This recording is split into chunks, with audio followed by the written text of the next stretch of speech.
Hi guys, you've been asking for it. Now it's time to get into some fundamental analysis. In today's video, we are going to do a kind of beginner's class, introduction to fundamental analysis for people out there who want to incorporate it in their trading. It is a key component to my trading strategy. I use fundamentals to help guide my trading entries, both in Forex, crypto, and stock market. If you're new to this channel, then simply click the subscribe button below and also turn on the notification bell so that whenever any new video is released, you will always be the first to see. To subscribe is free and it will not cost you any money. Also remember to smash the like button. Fundamentals, why they matter? There are some mixed opinions here about fundamentals. The reason why most people don't talk about fundamentals is because, honestly, fundamentals are a little bit difficult in my own view than technical analysis. So why should the average person care about fundamentals? Some people say you don't need fundamentals, while others say you do need it. In my own opinion, I think it really helped me a lot because I personally like to understand why, at the basic level, am I buying the euro dollar or buying the USD JPY or even selling the pound CN?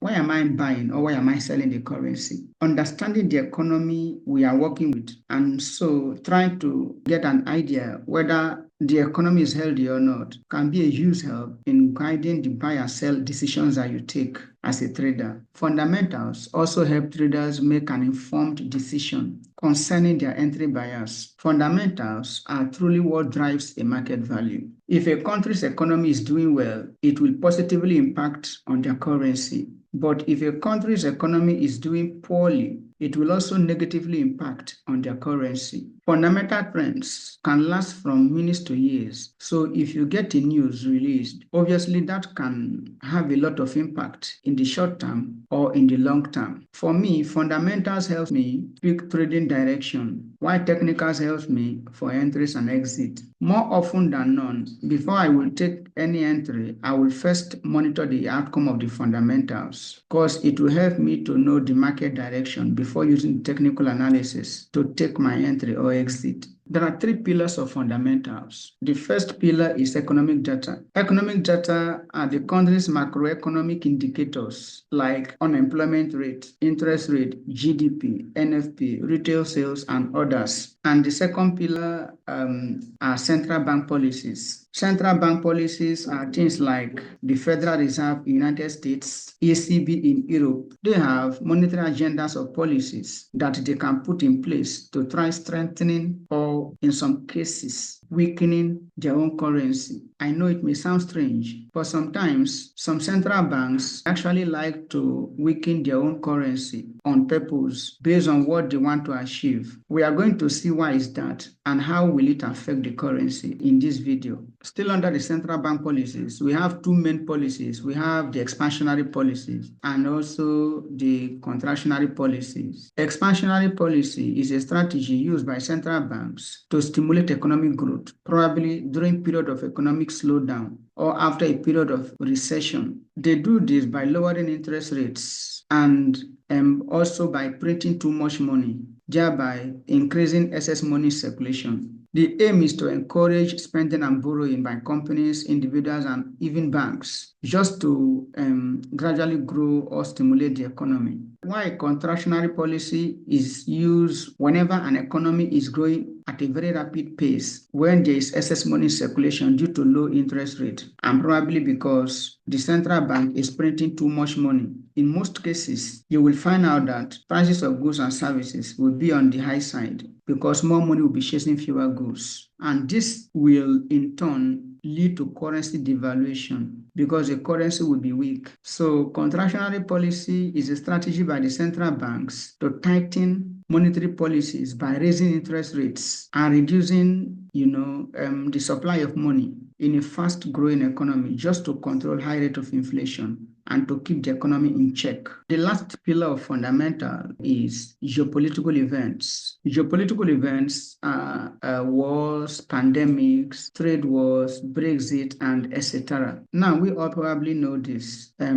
We also incorporate this in our trading. At the time of making this video, We are currently experiencing a kind of war in some regions. There's a kind of crisis in the Middle East. There's also trade war between the United States and some developed countries like China and others. All these create panic and cause major impact on the underlying country's economy and currencies. Before we proceed, I want you to watch this video till the end, because I'm going to be revealing to you the right way to apply all these pillars in our trading decisions. So without waiting much longer, let's deeply dive into these pillars one after the other. We are starting with economic data. Economic data are measurements and data points that people keep an eye on in terms of trading. The first economic data is interest rate. Interest rate is the amount of interest due per period as a proportion of the amount lent, deposited, or borrowed. The total interest on an amount lent or borrowed depends on the principal sum, the interest rate, the corresponding frequency, and the length of time over which it is lent, deposited, or borrowed. I got this lengthy definition from Wikipedia, but in my own simple term, interest rate is a charge for borrowed fund. You can also see it as a cost of borrowing. The idea basically is that higher interest rate in an economy or by a central bank is as good as hawkish or good for a currency, making it valuable. If a bank is offering you more interest, if a bank offers you 2% interest in a particular country as an investor, and in another country they offered you 0% or even negative, if you have to stick your money somewhere, you'll probably put it in the place that offers you higher rate, so long as the economy is stable. Basically, higher rates or rate hikes are viewed as hawkish, that is good for a currency, and lower rates or rate cuts are viewed as dovish, that is bad for a currency. Due to some reasons, so many countries are cutting down rates, basically to deal with present economic slowdown. Cutting rate is a way to stimulate an economy and is usually seen as a kind of concerning thing for a currency, because cutting rates could mean that the economy is in trouble. So they needed to cut rate so that the citizens will be willing to take loan since the rate is low and put the borrowed money into various businesses to gradually grow the economy. But you know, the big players like big institutions, big companies, big banks, big people and groups with billions and trillions of dollars that want to invest money somewhere for interest. If there is less interest offered, they will not like to put their money in that country. So maybe they would rather put their money somewhere else that offers high interest. That is it. Now, the next one is going to be inflation rate. Inflation is the rate at which the value of a currency is falling, and consequently, the general level of prices for goods and services is rising. Fresh Factory has a better way of putting this. It says inflation is important to currency valuation because rising prices lead the central bank to raise interest rates out of respect for the inflation containment mandate. Too much inflation equal bad. Too little inflation equal also bad. Please note that we can spend hours and hours in each of these pillars, but I will see how I'm going to make it very concise. Fundamental analysis is very deep, so this video is going to show you understanding of it at the basic level so that you have a basic guide for your buy and sell entries. You are going to take more time to read more about fundamentals, though I'll be releasing more detailed videos on fundamentals anytime soon. People always see inflation as bad because locally it is perceived bad, because if your currency is losing value, it's seen as bad. However, there is a healthy level of inflation that comes along with a healthy growing economy. If an economy is strong, consumers are bidding on prices. That is, they are buying things. Prices of goods and services will be expensive due to high demand. More money will be chasing fewer goods, which leads to currency devaluation.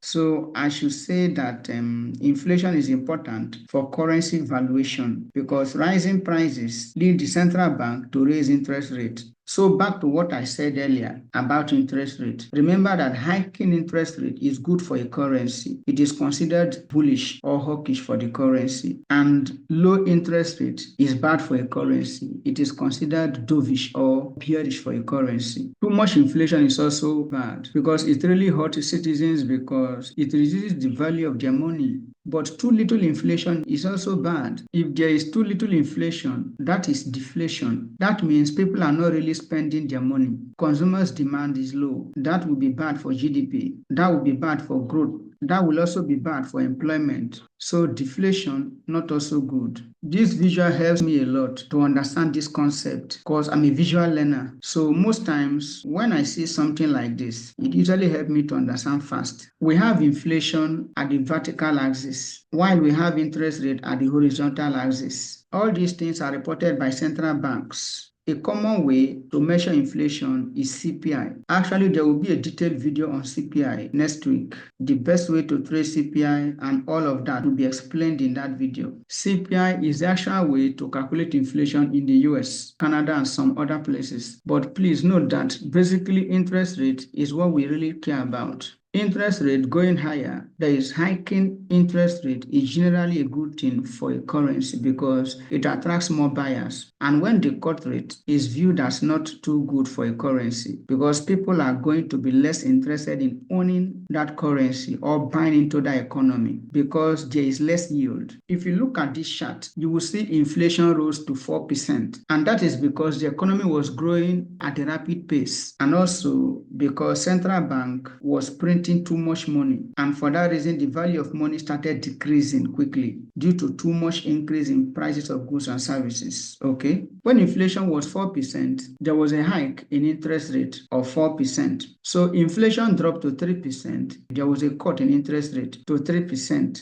Inflation dropped to 2%, and there was also a cut in interest rate to 2%. Inflation dropped to negative 2%, which is a deflation, and we see interest rate dropping also to negative 2%, then negative 3% when inflation dropped to 3%. Prices of goods and services were very cheap. There was excess money in circulation. So this was a period of currency weakness when nobody would be willing to invest his or her money in this kind of economy. Because as a depositor, as an investor, if you put your money in this kind of economy, the yield will be low. Why this hike was a period of expensive currency, which normally favor investors. So whenever we see inflation rising, there's always a hike in interest rate just to control the economy from overheat. And when there is a rate hike, most people will be complaining because rate hikes may be good for a currency and investors, but not really good for stock market and borrowers. I should say that there is an ideal inflation rate of 2% according to the Fed. The Fed target is to hit 2% inflation because that is a kind of a steady rate.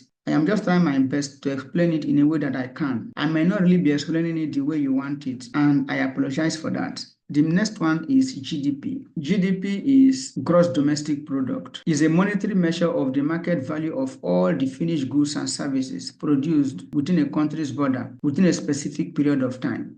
Growing GDP equals strong economy, good for the country's currency, while diminishing GDP equals weak economy, not so good for the country's currency. If GDP is rising, it's considered good or bullish for a currency because there will be more demand for that currency. If there's a lot of businesses going on in the US, and if anyone wants to do business in the US, that person will need the US dollar, right? So that can create demand for the US dollar. But if the economy is stagnant, no production, no businesses, the GDP will drop or it will be negative and the currency will be weak. The thing is, if the GDP of a country is negative in 2 consecutive quarters, that is a red flag. It's a sign that the country is heading into recession. There is a period of decline in economic activities, which normally lasts for some months. Some last for 3 months, some last for 6 months, depending the severity of the recession. The next one is unemployment rate. Unemployment rate is the percentage of the labor force that is jobless. It is a lagging indicator, meaning it generally rises or falls in the wake of changing economic conditions rather than anticipating them. When the economy is in poor shape and jobs are scarce, the unemployment rate can be expected to rise. And when the economy is growing at a healthy rate and jobs are relatively plentiful, the unemployment rate can be expected to fall.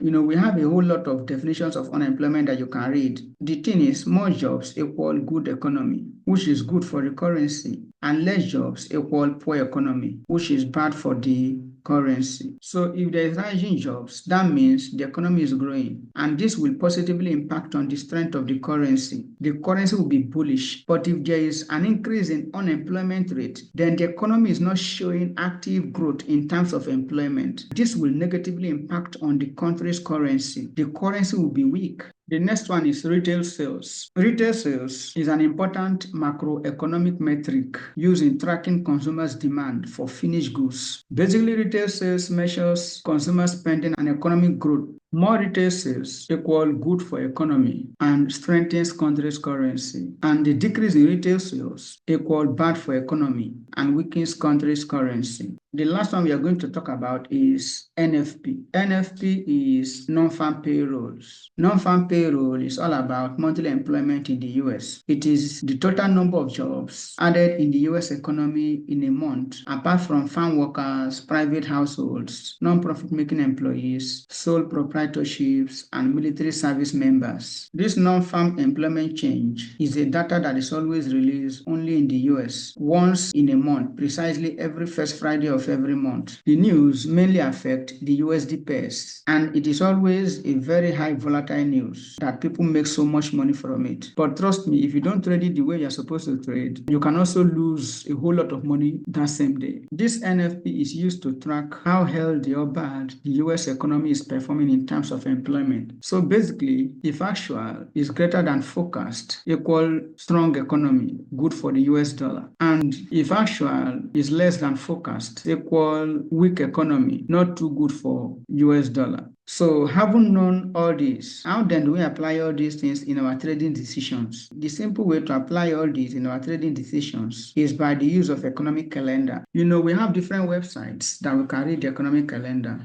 But for the sake of this video, we'll be using forexfactory.com. So you head to your browser and type forexfactory.com. If you click the news tab here, you will see a whole lot of news. You know, these are news. So if you tap calendar, which is economic calendar, you will see a calendar of all the economic news that are scheduled to be released week after week and day after day. So here, first, you look at the date. We have date here. We have time here. We have currency here, and we have impact here. So this date is talking about the days that the news will be released. This is Wednesday, April 16th. On the 16th of April, 2:45 p.m., Canada had the report on monetary policy. If you go down, that same 2:45 p.m., Canada gave a news on interest rate. This is it. That same 16th, being Wednesday, New Zealand had the news on CPI. You know, these currencies are owned by these countries that have this news, and these are the currencies mainly the news will affect. This Canada news affected mainly all the card pairs. That is it. Another thing we should look into is the impact of the news. If you look at this impact, you will see red,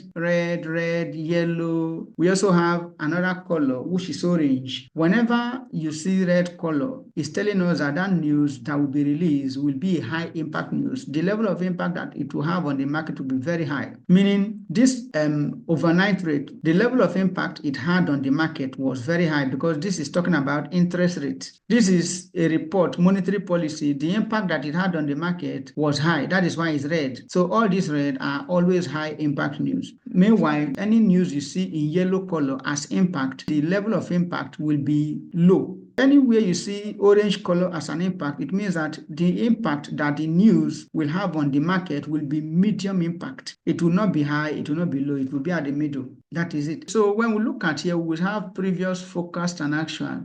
Australia released news on the 17th of April around 2:30, and that news was about employment change. So they are telling us that the previous data that was released concerning employment change was negative. It was bad. That is why we have this negative and it's red in color. So anytime you see the data here red in color, it means that that news is bad for that currency. So forecasters forecasted it that when they release the next one, it will be 39.8 because we always have previous, forecast, and actual. So the previous is the previous data that was released. Then forecast is not real. It's like something that is an assumption that if the actual is released, this is how it will look like. This actual is always filled exactly this time. Because normally this actual, nothing will be here. It will be blank until this exact time. That is when the actual will be filled. So forecasters forecasted it that if this actual is being filled, that it will be 39.8. But unfortunately for Australia, when the news came out, it was lower than the forecast, which is bad for the economy, bad for the currency. This leads to currency weakness. If you look at this other news, you will notice that the actual is always blank because the time for this news has not yet come. The interest rate in Europe is currently 2.65%. That is why we have here as previous 2.65%. So economic forecasters forecasted that if the actual is released, that there will be a rate cut by 25 basis points. So exactly 1:15, that is when this actual will be filled. That is how we analyze this news. Basically, if the actual is greater than the forecast, then it is good for the currency. Apart from other news like unemployment rate, unemployment is something that is bad. So unemployment rate, the actual is supposed to be lower than the forecast before it will be considered good. Unemployment rate and challenger job cut. Challenger job cut is all about job losses too. So the actual should be less than the forecast. But apart from that, most of the news like employment, interest rate, CPI, building permit, trade balance, and other news is expected that the actual should be greater than the forecast for it to be good for the currency. Let's assume that the euro is the base currency, and if this news is higher than the forecast, if you go to euro dollar, you buy euro against the dollar based on the nature of the news. One other thing that I need to add is the detail. If you want to know more about this news that was released here, you click here. When you click here, you will read everything that has to do with the minutes of this news that was released. Just read them and go through here. Before you trade for the week, make sure you check all the news that are in that week. And also, before you take trade for the day, make sure you check the news for the day. It will help you to know the next step to take. This is where we call it a day. If you have not yet subscribed to this channel, then simply click the subscribe button and turn on the notification bell. It is free and it will not cost you any money. And don't also forget to click the like button, at least to encourage me for the time I spent in compiling this video. Thank you and bye for now.